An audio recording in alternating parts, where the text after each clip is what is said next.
Good afternoon. I'm Vashon Brown with the Midday News. A special welcome if you're watching on onespotmedia.com. Over $17 million Jamaican dollars could be lost if the AstraZeneca vaccines, which arrived in the island via the African medical platform last Thursday, are not used by tomorrow. Chief Medical Officer Dr. Jacqueline Bisesa-McKenzie confirmed the details in an interview with our news center this morning. O'Shane Masters reports. Blitz after blitz, but nothing has prepared the government for what is facing them over the next couple of hours. That of expiring vaccines.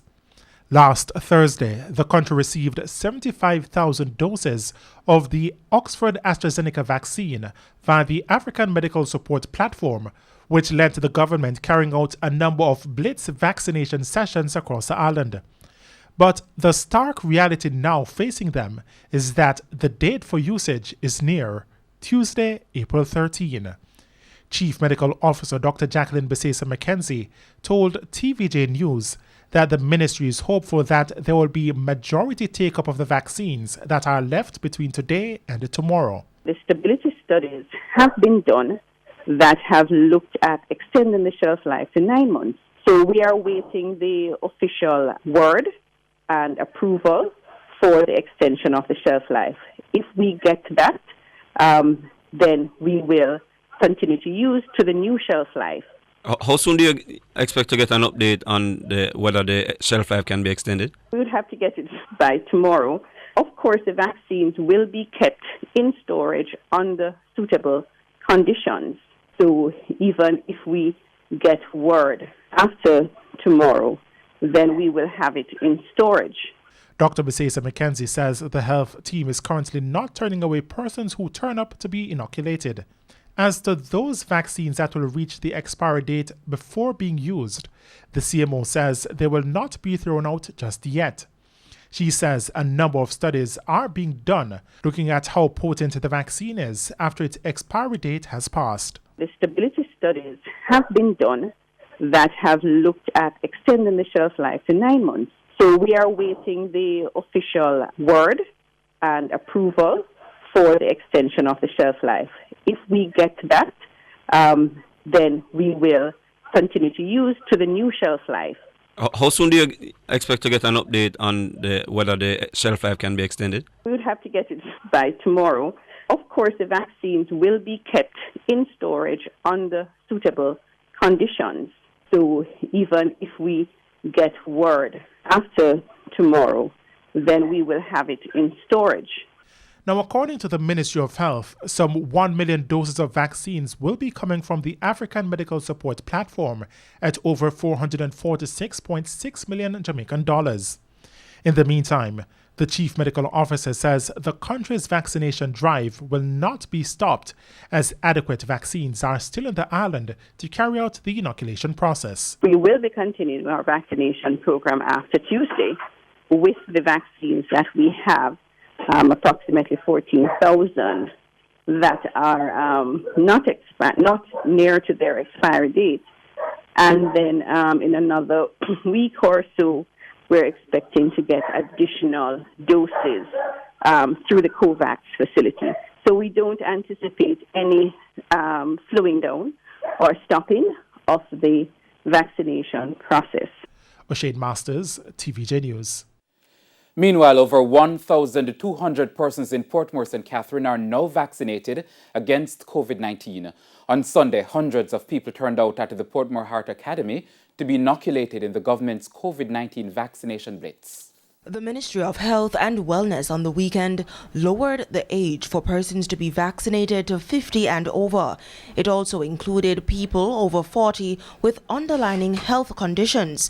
Sunday's activities were part of the ministry's island-wide vaccination blitz. Some residents concerned about their underlying health issues said vaccination was a priority. I'm diabetic, I have blood pressure, and I work outside. Yes, so it wasn't bad, because when the nurse came, I told her that, long me I get here to come give me the too. So, prefer the injection more than pill, because I like to take pill, I prefer a joke. You understand? But it wasn't bad. Just feel a little stiff, and that is it. I'm a diabetic, I'm a hypertensive person also, that's why I come and take it. and I have to go on the road. So they said, I'm not inside person, so I have to come and get my vaccine. One resident says the process was smooth. That's very easy, you know. You use a penny and fill out the form and see it, and then I get you in less than an hour. I get you very easy. Wasn't feeling no pain at all, just normal. State Minister Orlando Tarralong is encouraging more persons to get vaccinated. And I want to encourage other persons, get vaccinated. The life you save will be your own. The sooner we all get vaccinated, the sooner we can open up Jamaica and we can resume a sense of normality. More vaccinations are expected to be carried out at the Twickenham Park and St. Jago Park Health Centre on Monday. Cody-Ann Barrett, TVJ News. Scores of nurses from the Southeast Regional Health Authority, SARA, are upset with the government over monies owed to them from February. Now, head of the Nurses Association of Jamaica, Patsy Edwards-Henry, has labelled the non-payment of statutory deductions by the government as unacceptable and is calling for something to be done. Here's Prince Moore with the details. Nurses in the Southeast Regional Health Authority, SARA, are reportedly on edge due to the non-payment of their statutory deductions to the relevant agencies. News emerged on Saturday that the payments were not paid in February and March. President of the Nurses Association of Jamaica, Patsy Edwards-Henry, says nurses were planning to protest against the non-payment of their statutory deductions. She says the nurses are angry. I am now trying to get into the office to calm down some of the nurses, because when Southeast does not pay over our deductions, we now are subject to late fees, and it is the nurse who has to pay the late fees.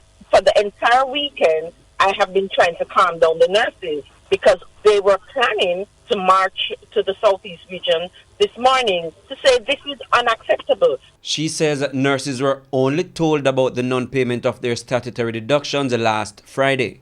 Come on, if something like this happened, we would have expected you to say it earlier, that the necessary risk management could be put in place. So if I had known that my mortgage wasn't going to be paid in February, I could probably have gone in, paid something over the counter.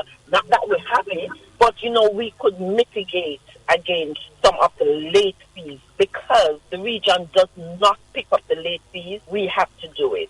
Chairman of SARA, Wentworth Charles, says he had requested a report from the authority. In the meantime, President of the Medical Association of Jamaica, Dr. Andrew Manning, says the issue of non-payment of statutory deductions for health personnel is further compounding the stressful situation which healthcare workers have been faced with. He says the government should find a way to honor its obligations to health workers. People have to meet their financial commitments and obligations. I can't go to my bank and say I can't pay the mortgage. There will be consequences of that. So certainly the authorities need to meet their obligations. We are all under trying times, but we all have to do what we have to do to meet the obligations. Prince Moore, TVJ News. Now, still on health, at least one medical doctor says that all healthcare workers will need therapy after the COVID-19 pandemic. President of the Jamaica Psychiatric Association, Dr. Sapphire Longmore, believes nurses and doctors are physically and mentally overburdened due to extended hours of work. She says this is also caused by the low worker-to-patient ratio. The physiotherapists, the porters, the lab technicians, every person who is affected and who impacts on the healthcare sector, I think has taken a blow in terms of the level of the impact of the COVID-19 pandemic. Dr. Longmore is encouraging healthcare providers to remain positive despite the challenges they're encountering. She says the Jamaica Psychiatric Association is available to assist persons who are in need.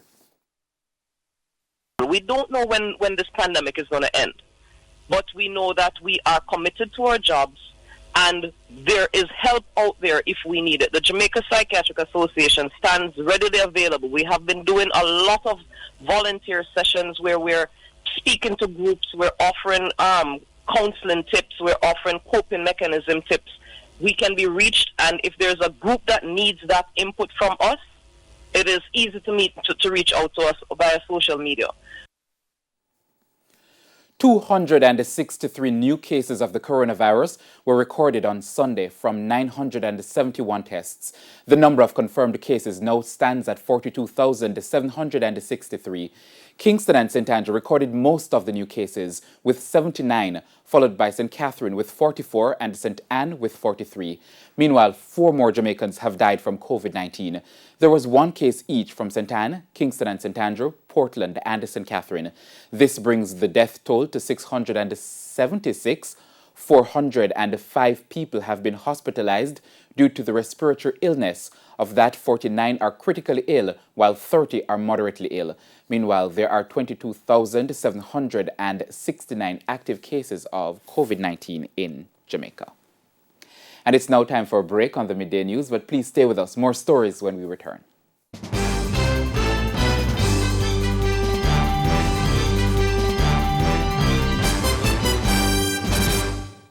Welcome back. Continuing the news now. Tourism ministers throughout the region are slated to meet in the coming days to discuss and provide assistance to St. Vincent, which has been affected by the eruption of the Lassofiore volcano. The effort is being driven by Tourism Minister Ed Bartlett. Speaking on the morning agenda on Power 106 FM, the Tourism Minister pointed out that he has reached out to a number of global tourism organizations to garner help to assist St. Vincent. In the meantime, he noted the significant impact this will have on the region's tourism product.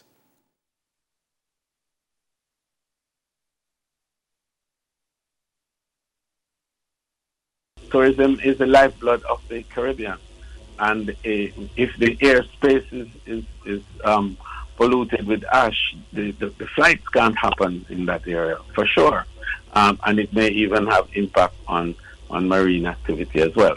So it is a concern, and it's a major concern, and I believe it's a bigger concern than tourism.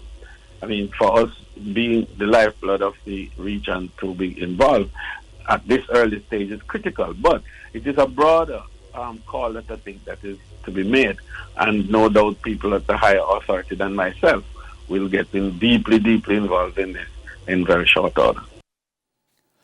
The Center for the Investigation of Sexual Offences and Child Abuse, CISOCA, and the Office of the Children's Advocate, OCA, are conducting separate investigations into an incident in which a 4-year-old boy was sexually abused at a daycare center recently.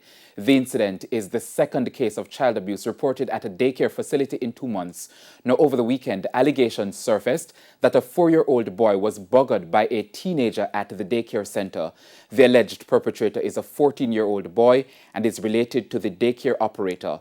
The Office of the Children's Advocate, OCA, is probing whether lax supervision at the daycare center led to the sexual abuse of the child.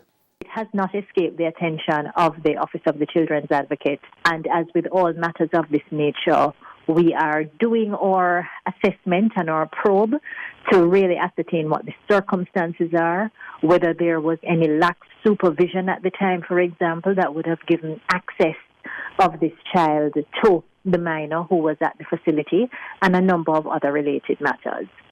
Now, the commanding officer for Manchester, Gary Francis, says investigations are ongoing.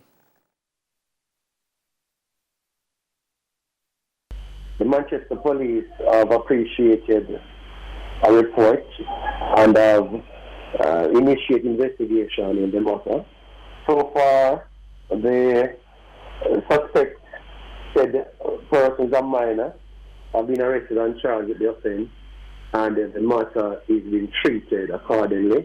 The requisite agencies have been informed of the matter, and it is being progressing. About a month ago, a 2-year-old boy was physically abused by a teacher at a daycare facility in Falmouth, Trelawney. Last week, the Child Protection and Family Services Agency, CPFSA, said preliminary steps were being taken to deal with that incident. Now, the teacher was charged last Friday. Representatives of the Rural Agricultural Development Authority, RADA, visited farmers who've been appealing for help. Now, they've been losing millions after reaping tons of substandard crops. Portmore has details. For the past month, these melons have been rotting in the fields or fed to the pigs, as the quality does not meet consumers' expectation. The white, spongy and hollow insides were clear indicators that something was wrong. The farmers told our news team they needed help, and on Friday, that plea was answered as a team from RADA visited their farms. In light of what is happening, we are conducting an investigation to see exactly what is happening with the production of watermelon.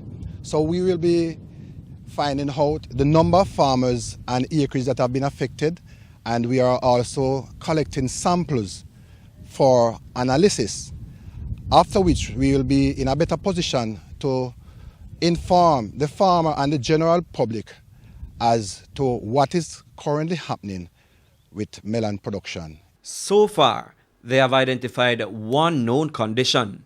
The formation of this hollow area in the middle of the melon is known as hollow heart and is believed to happen during the pollination process.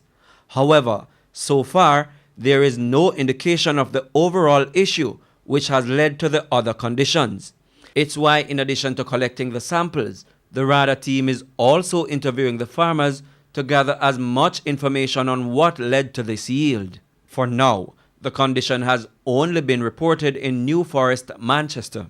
We don't know how widespread it is at this point in time. This will form part of the investigation now. So we are going to be conducting the investigation now to check in on the number of farmers that have been affected and the acreage, and then that will inform us as to the acreage and how widespread it is, and then we'll be able in a better position to make decision to the way forward. It's a glimmer of hope for farmer Theo Hines, who is looking at hundreds of thousands of dollars in losses. He and the others believe substandard seeds imported and sold is the cause of the problem, and so they're hoping for one outcome: compensation. Portmore, TVJ News. Residents of Marverly Drive in St. Thomas can now breathe a sigh of relief, this as the road in their community has been fixed. Rehabilitation work was completed last Friday. The road was significantly impacted by heavy rains last October. However, it was not until last month work began to rehabilitate the road. Time now for sports. After being hit with news that the FINA Diving World Cup had been cancelled, Olympian Yona Knight Wisdom is expressing relief that the organizers have had a change of heart. FINA announced a week ago that it cancelled the World Cup due to what it cited was the inability of the Japanese authorities to ensure the safety of the athletes to compete in the pandemic. But Knight Wisdom, who is hunting back-to-back Olympic competition, told TVJ Sports the world governing body has reversed its decision. The May 1 to 6 meet represents Knight Wisdom's final chance to qualify for this summer's Olympic Games. To get excited about again, some purpose to my training again. Because I definitely felt in a bit of a weird place the last 6 days or so since we found out about the cancellation. I kind of gave myself the weekend to digest the news, get over it, and then start this week on Monday just gone with good energy and with as much purpose as possible. And while conceding that the uncertainty has impacted his preparation, the 25-year-old says he will be giving it his all. Looking forward to testing myself again, and obviously it's going to be a difficult experience, I think, for everyone because of the protocols and the uncertainty which I mentioned. Like, no one's going to be maybe 100% prepared for this, but hopefully I've done the best that I can to stay prepared, stay ready for whatever's around the corner, and I look forward to getting out of the country and getting to Japan. Knight Wisdom, who is based in the United Kingdom, created history in 2016 when he became the first man to compete for Jamaica in diving at the Olympic Games. And that's the Midday News. I'm Vashon Brown. Don't forget to join us at 7 for a primetime news package. On behalf of the news, sports, and production teams, have a great week and a good afternoon.